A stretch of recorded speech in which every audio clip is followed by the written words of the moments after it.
killer-clowned cold case murder of Marlene Warren.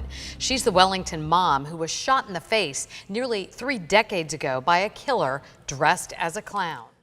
On May 26, 1990, 40-year-old Marlene Warren and her 21-year-old son, Joey, were busy enjoying their weekend in their cozy home in Wellington when Marlene heard the bell ring. It was a clown. Marlene was overwhelmed with happiness as she thought that someone had sent her a gift. But behind that makeup and costume was a killer who, without warning, pulled out a gun and shot a bullet into Marlene's face. Who was this killer, and why did they choose Marlene?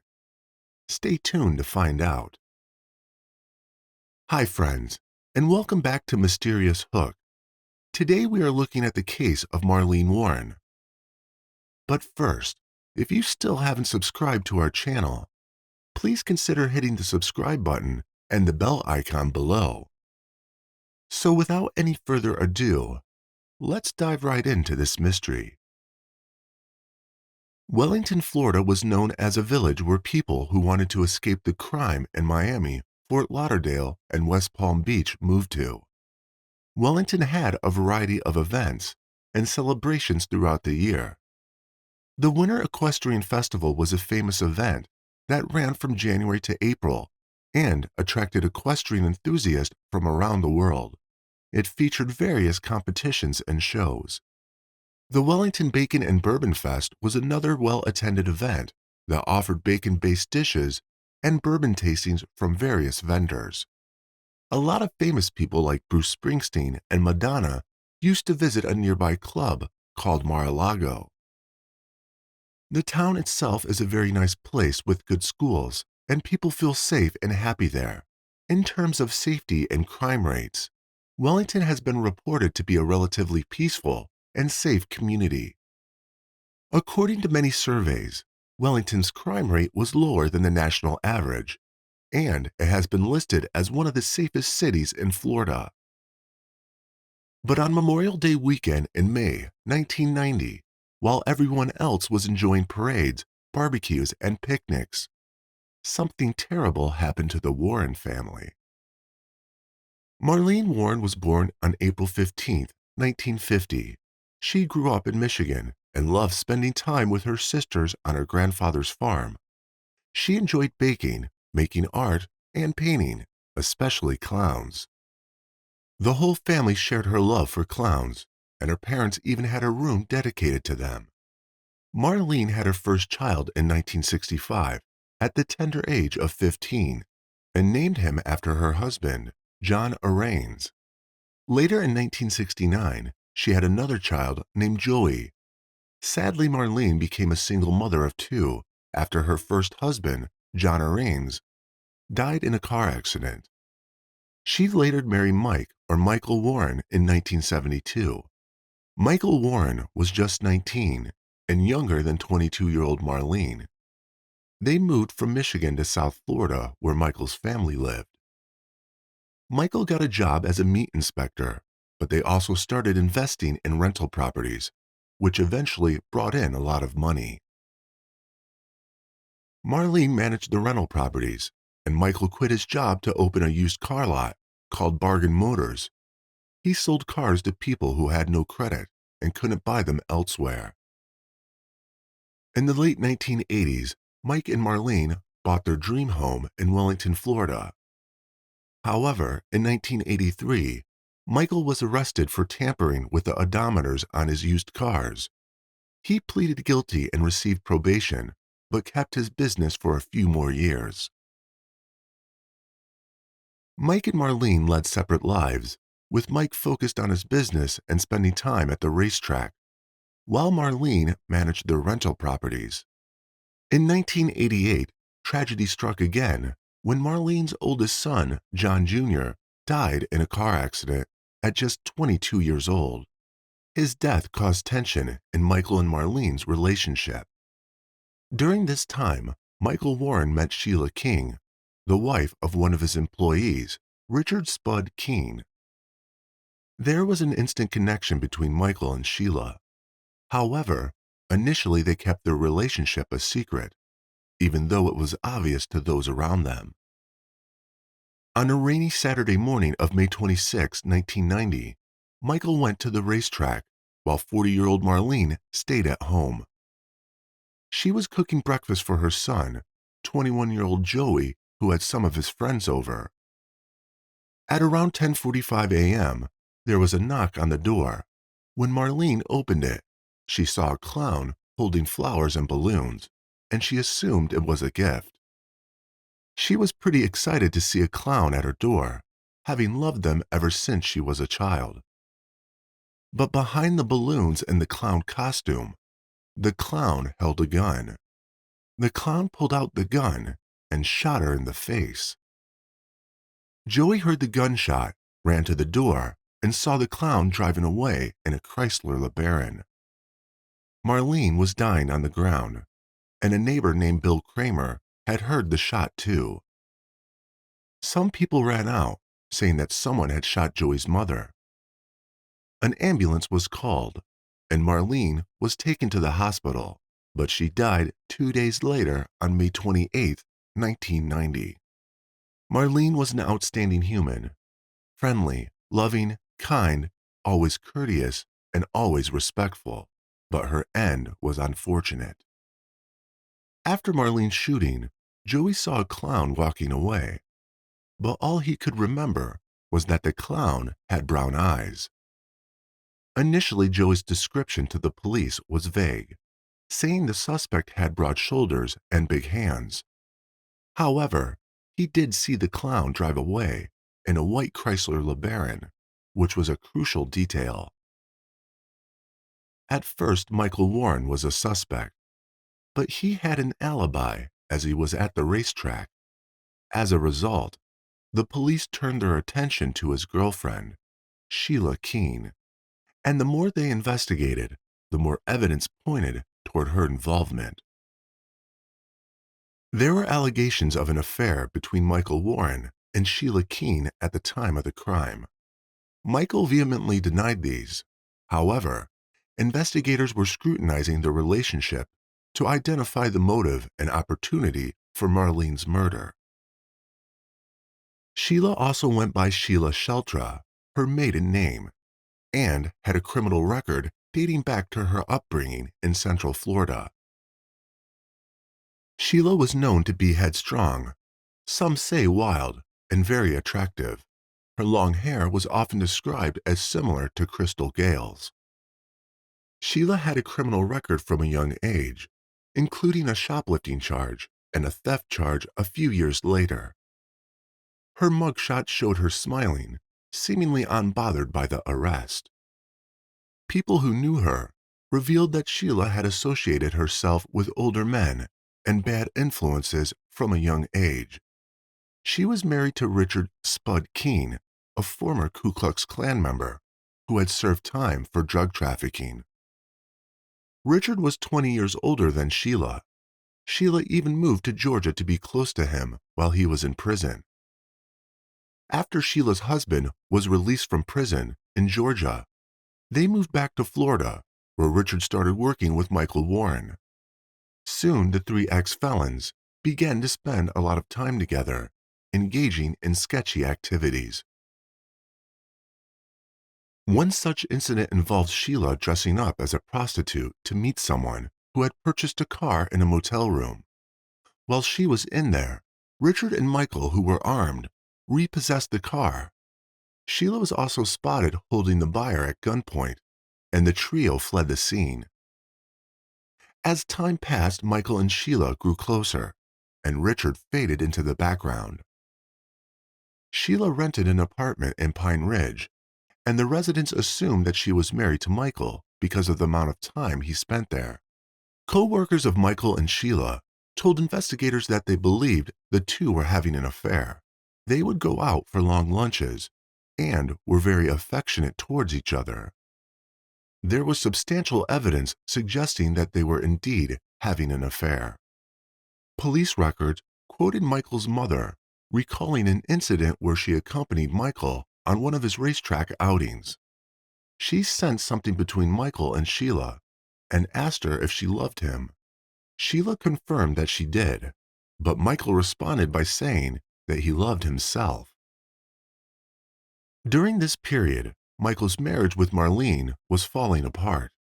An employee at the car dealership claimed that Michael would come in furious after fighting with Marlene and offer $10,000 to anyone who would kill her. There were also reports of Michael saying that he would make someone rich if they got rid of his wife, and they would never have to work again. After Marlene's murder, both Michael and Sheila became suspects in the case. While Michael was the obvious suspect, investigators started to question whether his girlfriend could have committed the crime. The nature of the murder raised suspicions, as most men would shoot their victims in the heart, not in the face. As investigators delved deeper into the case, the evidence started to point toward Sheila instead of Michael, leading them to believe that she might have a motive to commit the crime. In the investigation, finding the white Chrysler LeBaron that Joey saw became the top priority for the police. They learned that a couple had rented the car from a nearby car lot called Payless Cars. When it was time to return the car, they got confused and dialed the wrong number from an ad in the phone book. The ad was taken out by Michael Warren for his car lot, Bargain Motors, and the number listed was his. But the ad that Michael put out looked very similar to that of an ad for the Payless car lot. The couple called the number thinking it was for Payless Cars, and someone at Michael's car lot instructed them to leave the car outside the gate with the keys in the windshield wipers. However, the car was stolen shortly after. On the day of Marlene's funeral, investigators located a Chrysler LeBaron in a Winn-Dixie parking lot approximately 5 miles away from the crime scene. A number of hairs were discovered inside the car, some of which appeared to be from an acrylic wig with orange and yellow fibers. However, the DNA technology at that time was insufficient to identify precisely what the fibers were, as well as the hair samples. In addition to the car, investigators also found the place where the suspect bought the clown costume, balloons, and flowers. 2 women who worked at the Spotlight Capezio costume shop told police that a woman came in a few days before the murder and requested a clown costume, specifically Ruby's clown costume, an Afro clown wig, Bob Kelly clown makeup, and a sponge nose. Initially, the shop workers asked the woman to return the next day as they were closed, but the woman insisted on purchasing the costume that night. She was described as around 5'8", with brown eyes, long chocolate hair, and wearing jeans and a men's work shirt. The police reported that the shop workers identified Sheila from a photo lineup, stating that she was the woman who came to the store a few days before the murder at closing time. Sheila's potential involvement in Marlene's murder continued to be investigated, and more evidence started to pile up against her. One piece of evidence came from a nearby public supermarket, where the specific type of Mylar balloons used by the clown were sold. An employee there identified a woman with long brown hair who bought those balloons just an hour and a half before the murder, and that employee was also able to identify Sheila from photos. Further adding to the suspicion was the fact that Sheila had previously dressed up as a clown. During her marriage to Richard Keene, the couple lived in a trailer park in Pahokee on the edge of Lake Okeechobee. Sheila had become friendly with people around town, including some employees at an auto parts store.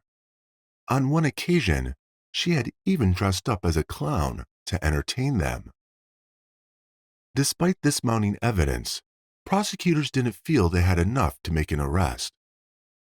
In 1991, about a year later, the investigation heated up as Michael and Sheila became the prime suspects. In an attempt to clear his name, Michael went on a radio show accompanied by Joey. During the interview, Michael denied any involvement in the murder. Michael, were you under the impression that you were a suspect from the very beginning? Most definitely. He never. Spouse? Matter of fact, I like to go into detail about that. And Joey defended Sheila, who he was surprised was even a suspect. You've either heard about this or been told this, or it's been asked of you that the police were suspicious, and she is even mentioned as a prime suspect in all of this. Would that shock you that she would be a prime suspect? Yes, it was.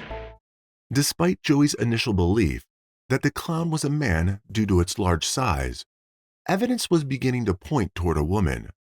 Michael had an alibi that confirmed he was at the racetracks during the time of the murder, leaving Sheila as the primary suspect. However, just when it seemed like the case was going nowhere, a twist emerged. Backtracking in time, in 1987, when Joey was around 18 years old, he was charged with attempted murder. The Warren family hired Christopher DeSantos as their lawyer. After a successful hearing at the courthouse, DeSantos and Michael Warren were walking out celebrating Joey's trial win. Then, Michael casually asked whether someone who hired a hitman to kill their wife would still be able to inherit their estate. The lawyer was taken aback, but answered that the law prohibited a murderer from inheriting, except in cases of manslaughter or if the murderer was someone else. DeSantos, unfortunately, gave another example that he later regretted. He said that if someone wore a clown suit, their identity would be hidden, making it difficult to get a conviction. For example, if you wore a clown suit, it wasn't intended to advise them to wear a clown suit or anything like that, but the point was that if you can't prove identity, of the perpetrator, you can't get a conviction. He didn't intend to advise Michael to wear a clown suit, but the point was that if identity couldn't be proven, then there could be no conviction. Essentially, DeSantos had given him a recipe for murder. As the investigation into Marlene's murder progressed, and suspicions fell on Michael and Sheila, the investigators interviewed DeSantos too, because they thought that maybe the clown figure was taking revenge on Joey and his friends. But then this interaction between DeSantos and Michael became a significant piece of evidence.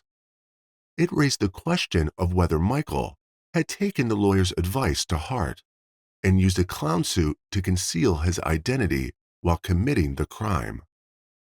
As the investigation continued, it became clear that Marlene had expressed fear of her husband prior to her murder.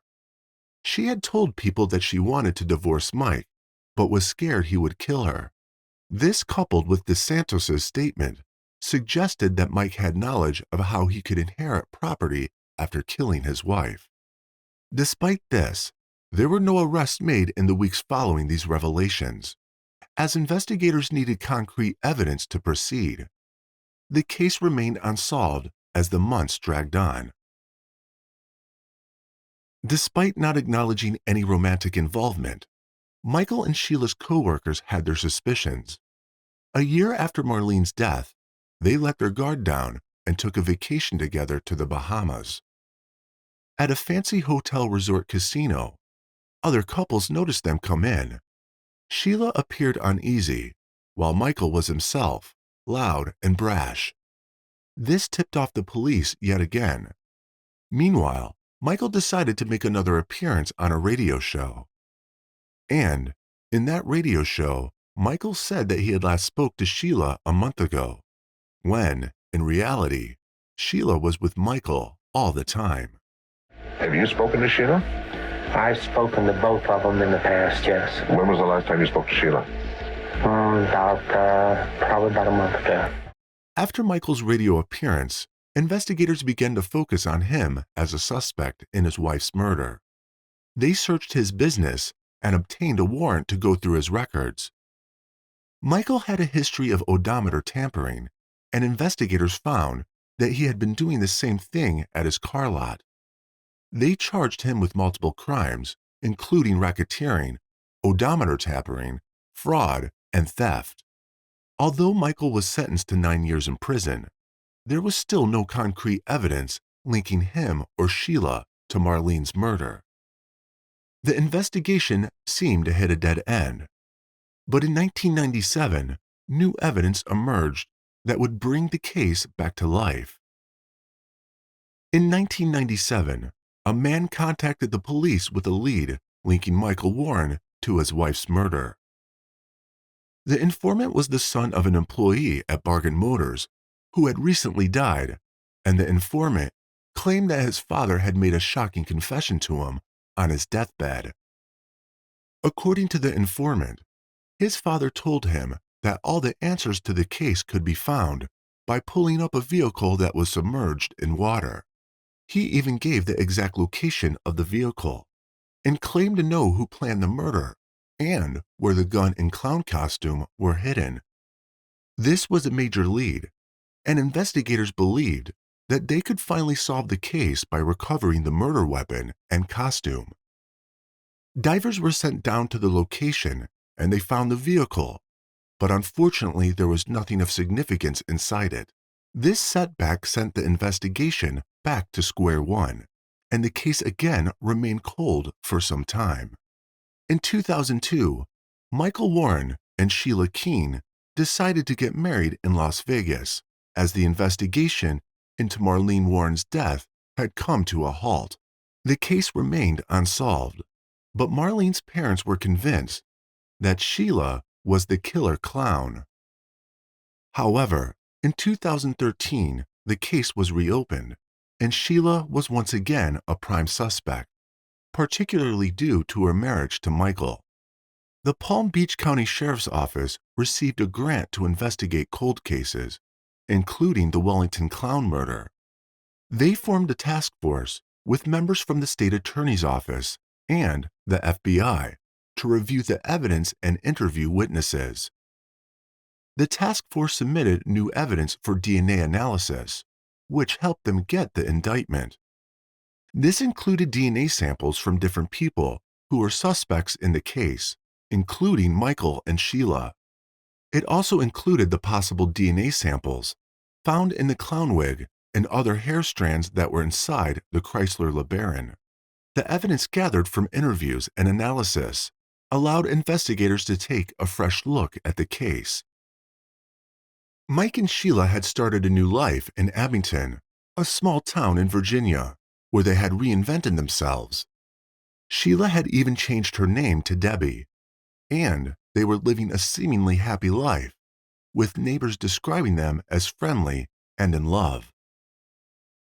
They had even opened up a popular fast food restaurant called the Purple Cow in Tennessee, just across the border. Investigators eventually tracked down Michael and Sheila at their restaurant. Despite being prime suspects, they were not on the run or trying to hide, and they were still working and living their lives openly. It seemed that they had finally moved on from their past and were doing well. Although Michael Warren was generally described as a laid-back and happy individual, not everyone had a favorable impression of him, especially after an encounter with one of his neighbors that showed another side of him. Apparently, Michael decided to take some rocks from his neighbor's property without permission, but when confronted about it, he suggested that they should be neighborly about the situation. The neighbor replied that the neighborly thing to do would have been to ask for permission first. Michael then responded with insults, calling the neighbor scrawny and using a derogatory term. The neighbor stood his ground and called Michael a bully. As Michael and Sheila lived their seemingly idyllic life in Abington, Virginia, a dark secret lingered in the shadows. One night during a party, a drunken Sheila, known to her co-workers as Debbie, revealed a chilling tale of how she had gotten away with murder in Florida. Meanwhile, in Florida, detectives relentlessly pursued the case, utilizing the latest DNA technology to uncover a potential suspect in the murder of Marlene Warren. The evidence pointed to one person, the very same Sheila Warren, or Debbie, who had casually shared her deadly secret with her unsuspecting colleagues. On December 26, 2017, Mike and Sheila were driving back to their hometown of Abington from Vermont in their Cadillac SUV when they were pulled over by the police. Sheila was arrested but didn't ask why. Instead, she asked if her husband was also being arrested. The reason for her arrest: Sheila had been indicted for first-degree murder with a firearm, the same crime that had been unsolved for 27 years. Despite being a prime suspect from the beginning of the investigation, Sheila had managed to evade arrest until that day. Now she faced the potential penalty of life in prison. As Sheila was being brought into the police station, a video captured the moment, followed by a mugshot. In the mugshot, she is seen smiling, reminiscent of her teenage mugshot when she was first arrested. The contrast between the heinousness of the crime she was being accused of and the nonchalant expression on her face was unsettling. Sheila Keene Warren's lawyer stated that she strongly denied any involvement in the murder. During her time in prison, she wrote numerous letters that showed her belief in her own innocence. Despite the passage of 27 years, and the initial description of the clown being that of a man, the state of Florida was confident that they would secure a conviction, even though the murder weapon was still missing. Sheila had been awaiting trial in jail after her arrest in 2017, while investigators continued to build their case against her. Finally, on April 25, 2023, 59-year-old Sheila pleaded guilty to the crime of dressing up as a clown and shooting Marlene Warren. Although her lawyer still maintained her innocence, he believed that her guilty plea helped her case. If the jury had found her guilty, she could have faced a minimum sentence of 25 years in prison. However, by pleading guilty, she received a reduced sentence of only 12 years. Remarkably, her lawyer even suggested that Sheila could be released as early as 2024 due to her good behavior in prison. With Sheila's confession, the investigators finally solved the case. But do you think that Sheila meant her confession, or was she just really looking for a deal to cut her sentence? Let us know your thoughts in the comment section. Do not forget to like, comment, share, and subscribe to the channel. Thanks for watching, and see you next time.